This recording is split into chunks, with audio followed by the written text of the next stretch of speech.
Hi, I'm Scott Sackett. I've been an artist since, well, basically since the dawn of time, it seems like. And I thought it'd be neat to do a series of videos on obsolete art supplies. I'll give you a quick background of myself. Um, I graduated from high school in '85, went to art school, got a degree in something called commercial art. Commercial art is long gone as a profession, really. But what it was is you learned how to do what they called paste up. Used to newspapers, that sort of thing. Pre-computers in the '80s, early '90s, you would have to strip. They call it strip, but it's paste down all the elements onto big boards, and then you would take those to the printer and they would photograph them, and that's how you got newspapers and magazines, that sort of thing. We would, as a commercial artist, you were trained to do spot illustrations. I worked for a newspaper for a while, and I remember at Christmas time, I had to draw a picture of Santa Claus for one of the ads. That was the training that I got in art college. I was trained to be a commercial artist. Graduated in early '89. Was out of school short while, and that the revolution, the desktop publishing revolution happened. It was a combination of some of the software that came out that could do page layouts, and some of the laser printers, and there's I've listened to some good podcasts about some good YouTube videos. Talks about how there's the printers, it was the fonts would print good finally that they never did before. You had to get all your you had to get your text from a typesetter. And so basically when I went to school, when I started school, every business of any size would have a small art department to do like newsletters, letterhead. Hospitals would have somebody to print up a menu, to lay it out, to print it up, because it was you couldn't do it on the computer. There were not computers to do it on, and so as desktop publishing came in and computers got cheaper and cheaper, it got to where nobody has an art department. A lot of places, that job of doing like a newsletter might fall on like a secretary or somebody else, maybe part of the marketing department or something like that. But it wasn't that way when I went to school, and so computers really changed the way art is done. I know a lot of people have talked about AI and how it's changing art, and not for the better. And by the way, I'm not in favor of any of this stuff, but I always point out, well, computers did that with desktop publishing, and then before that, photography did it. Look at the history of magazines. Photography really killed the illustration field. Cheap. It's never one technology. There's a lot of things to go with it. Like it was photography and different kinds of printing and that sort of thing. But anyway, so today I'm going to talk about this. This is a proportion wheel. And I think the title of the series is going to be Obsolete Art Supplies. But ironically, I have one of these that I use all the time. But I'm going to show you how to use it, because it's a neat little tool. You can do it mathematically. I have no idea how to do it mathematically. If you work in the computer, you'll never need one of these. But and I draw comic books, so it's going to be geared towards comic book stuff. But if you draw comic books, these are super helpful. So any kind of art that you do, particularly comics, but any kind of art you do, generally you do it larger than printed size. And again, if you're doing the computer, it's a little bit different. But so on these pages, it says print at 67%. So this will be reduced 67% to make a comic book. But okay, so this is, let me grab it different. Okay, so this page is 8.5 by 11, or not 8.5 by 11. It's 11 by 17, so it's 17 tall and 11 wide. I'm gonna turn it sideways so you can see more of it. So your live area, or what you draw on, is this area right here. So one thing that happened to me when I was drawing comics, or when I was bringing some samples to conventions, I realized this was I don't have a bag that 11 by 17 paper will fit in. So I looked for I could find like a portfolio that fit my backpack that was 11 by 14. That's kind of a common size. So I needed something smaller.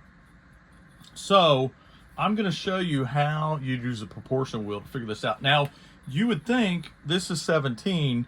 If I just take 3 inches off here and 3 inches off here, it'll work, but it doesn't work out. What happens is it doesn't, you have to shrink it proportionally, and that's where the proportion wheel comes in. So I'm going to show you how you would do that. So I'm going to move this real quick, and I'm going to write down, let me go here. Let's see. This will work. This will work. So our original page is, we'll go 11 by 17. Okay. So let me write it different. It's 17 tall by 11 wide. Okay. And over here is what I want it to be. And we'll say I want to draw. Say I've got a binder that'll hold 11 by 14. So I need to reduce the longest width down to 14. So we'll say, because I'm going to draw a little bit smaller, and I'll do the I won't worry about the width. So this wants to be 14. So what you do, or I want that to be 14. So what you do is you get on here and you find the original size. So the original size here is 17. And then you go here to where you want it to be. And we want it to be 14. Okay.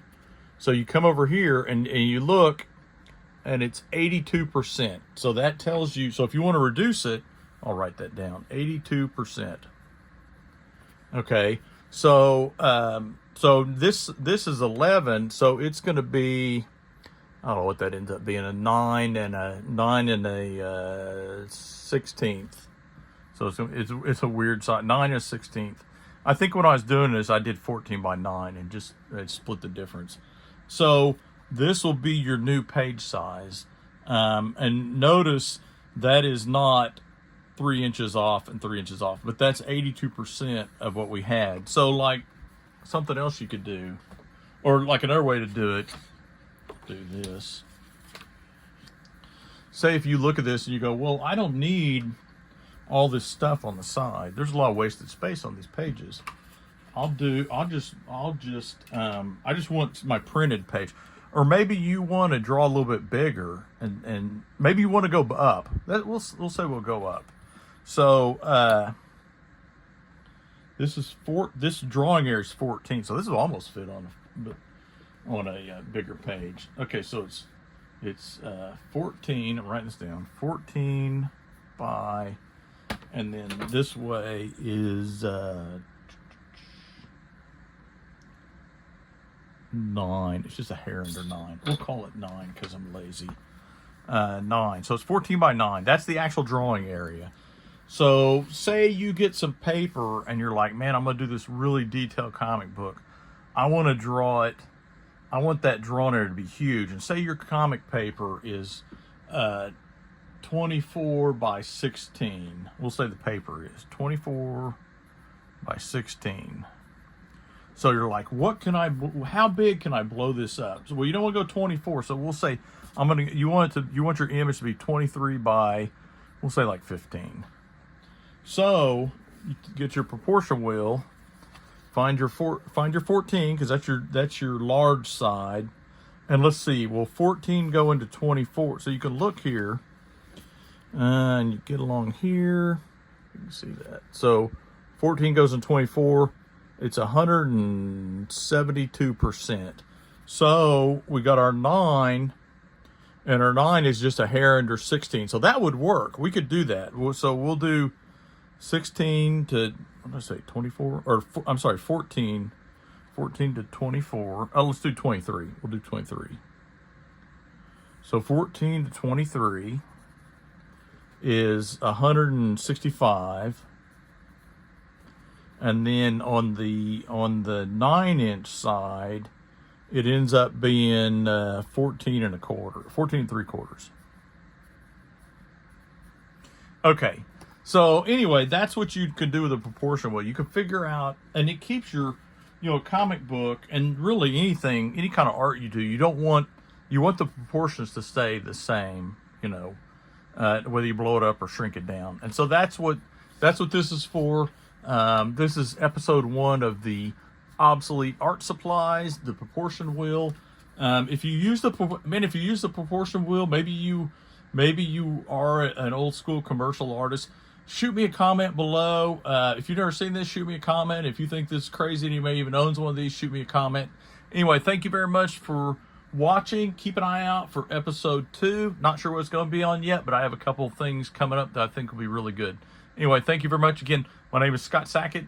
If you enjoyed this, please subscribe and follow and leave any feedback. Thanks. Bye.